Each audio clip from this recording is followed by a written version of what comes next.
આ ભજન આપણે જે ગણપતિ બાપાનું ગાઈ રહ્યા છીએ એને અર્વાચીન કહેવાય. આના પહેલા 50-60 વર્ષ પહેલા જે ગણપતિ ગવાતા હતા એ બહુ પ્રાચીન ગણપતિ છે. એ કેવું ભજન છે ખબર? તમે ભાંગો મારા દલડાની ભ્રાતા, ભાંગો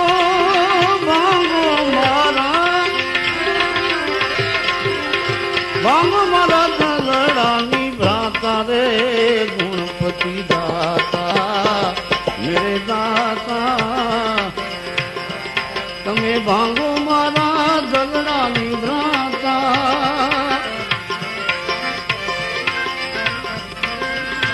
એ મારા દુઃખ દારિદ્ર મટી જાતા રે ગણપતિ દાતા મેરે